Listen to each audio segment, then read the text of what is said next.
하나님 아버지, 오늘 제가 하나님의 말씀을 읽고 묵상할 때 필요한 영의 양식을 주시기 위해 성령님께서 이 시간에 함께해 주시길 간구합니다. 예수님 이름으로 기도합니다. 아멘. 오늘 우리에게 주시는 하나님의 말씀입니다. 내가 그들에게 나를 섬길 제사장 직분을 위임하여 그들을 거룩하게 할 일은 이러하니 곧 어린 수소 하나와 흠없는 수양 둘을 택하고 무교병과 기름 섞인 무교 과자와 기름 바른 무교 전병을 모두 고운 밀가루로 만들고 그것들을 한 광주리에 담고 그것을 광주리에 담은 채 그 송아지와 두 양과 함께 가져오라. 너는 아론과 그의 아들들을 회막문으로 데려다가 물로 씻기고 이복을 가져다가 아론에게 속옷과 에봇 받침 겉옷과 에봇을 입히고 흉패를 달고 에봇에 정교하게 짠 띠를 띠게 하고 그의 머리에 관을 씌우고 그 위에 거룩한 패를 더하고 관유를 가져다가 그의 머리에 부어 바르고 그의 아들들을 데려다가 그들에게 속옷을 입히고 아론과 그의 아들들에게 띠를 띄우며 관을 씌워 그들에게 제사장의 직분을 맡겨 영원한 규례가 되게 하라. 너는 이같이 아론과 그의 아들들에게 위임하여 거룩하게 할지니라. 사랑하는 성도 여러분, 평안하셨습니까? 오늘도 주님께서 주시는 말씀을 통하여 은혜로운 하루를 살아가시기 바랍니다. 오늘 우리에게 주실 하나님의 말씀은 출애굽기 29장 1절에서 9절 말씀입니다. 오늘도 우리는 계속해서 제사장에 대한 것을 살펴보고자 합니다. 지금 우리가 원래 지금 하고 있는 것은 성막에 관한 것입니다.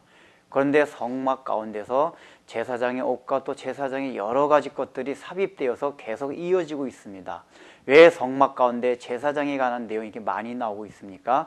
이 제사장 자체가 작은 성막에 해당되기 때문입니다.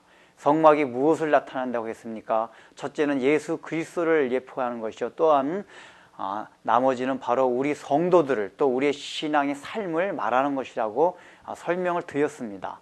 바로 제사장도, 대제사장은 예수님을 설명하는 것이요, 또 제사장들은 성도된 우리들을 설명하고 있기에 성막과 동일한 부분으로, 또 성막과 동일하게 그러한 부분을 설명하기 때문에 이렇게 성막 안에서 제사장이 차지하는 부분이 굉장히 크게 자리 잡고 있는 것입니다.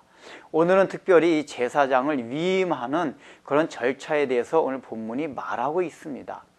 우리는 흔히 제사장이라고 말하면은 오늘날로 얘기한다면 목회자라든지 어떤 특별한 소명을 받아가지고 하나님의 사역을 하는 사람을 흔히 생각합니다. 물론 좁은 의미로는 그것이 맞을 수도 있지만은 성경이 말할 때 제사장이라는 개념은 예수 믿는 모든 사람들을 일컬어서 다 제사장이라고 말하고 있습니다. 따라서 오늘 이 제사장의 이임식을 통해서 우리에게 가르쳐 주는 것들은 어떤 목회자나 선교사와 같이 특별한 소명을 받은 사람만에 한해서 말씀해 주시는 것이 아니라 우리 믿는 모든 신자들 향해서 말씀해 주고 있다는 것을 전제로 하고 있어야만 합니다. 여기서 기름 부음 받은 바도 그렇고, 또한 제사장이 해야 될 모든 일들 자체가 모든 신자들에게 주어진 말씀이라는 것을 명심하고 우리가 본문을 살펴보고자 합니다. 그렇다면 하나님께서는 왜 제사장들을 하여금 왜 이 위임식을 거행하게 했을까요? 이 위임식을 통해서 실제로 그 당시에 제사장들은 자기 자신의 신분과 자기 자신의 받은 소명에 대해서 확인을 하는 시간이 되었고, 그러한 절차를 통해서 다시 한번 자기 마음을 추스릴 수 있는 기회가 된 것입니다. 우리는 3차원 공간 내에 살고 있기 때문에 어떤 형식을 완전히 무시할 수가 없습니다. 실제로 중요한 건 내용입니다. 그럼에도 불구하고 형식이란 것은 우리가 내용을 어느 정도 그걸 가다듬어 주고 그걸 잡아주는 그런 역할을 합니다. 그래서 우리가 예배 드릴 때도 옷 매매새를 새롭게 하고 우리가 가장 정돈된 옷을 입는 이유가 무엇입니까? 그 옷 자체가 의미가 있는 것이 아니라 옷에 들어가는 우리의 마음 자세가 있기 때문입니다. 즉 형식이라는 것은 우리 내용을 담아내기 때문에 그 형식을 통해서 우리의 신앙을 점검하고 우리 자신이 더 이상 어떤 신앙적으로 느슨해지지 않도록 어떤 것 점검해주는 역할을 그것이 한다는 것입니다. 이 제사장의 위임식이라는 것이 바로 그런 역할을 하는 것입니다. 이 형식이나 절차 자체를 통해서 하나님께서 그 당시 제사장들로 하여금 자기 자신들의 신분과 소명에 대해서 한번 점검하도록 하신 것입니다. 이것이 오늘날로 우리가 생각한다면 우리가 왜 주일 성수를 하고 11줄 다 내고 하나님 앞에 봉헌하는 또 헌신하는 삶을 우리가 하면서 살고 있습니까?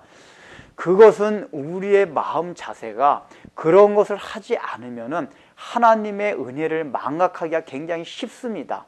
우리가 11조를 내는 것도 모든 것을 육신적으로 필요한 모든 것을 하나님으로부터 공급받는다는 사실을 11조를 내고 봉헌하고 헌금하는 것을 통해서 다시 한번 우리 자신 스스로를 일깨우고 있는 것입니다.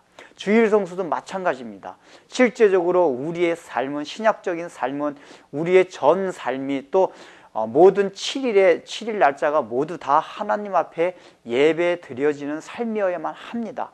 그럼에도 불구하고 우리가 주일 하루를 온전하게 하나님 앞에 예배를 드리는 그런 공적인 예배를 드리는 가장 큰 이유는 나머지 6일 동안의 삶에 있어서 이 하루를 온전히 지켜야지만이 그 6일도 온전히 하나님 앞에 드릴 수 있기 때문입니다.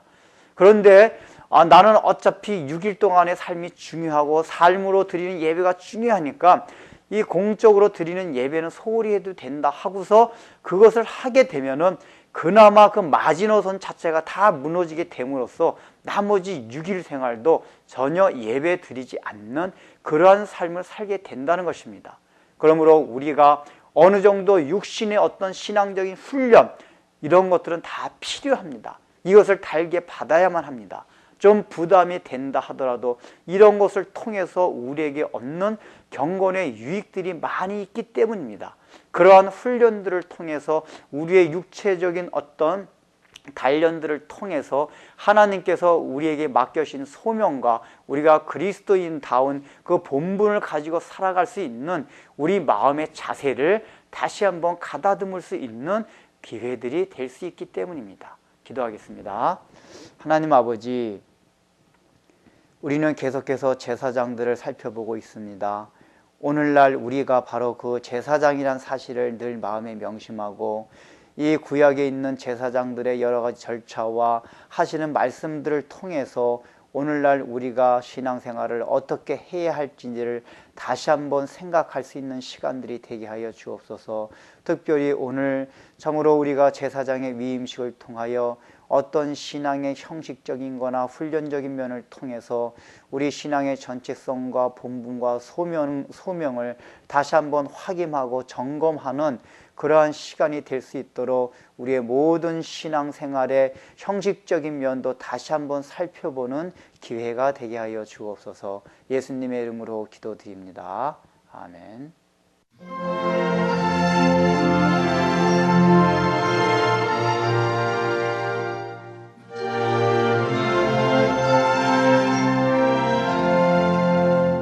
날 대속하신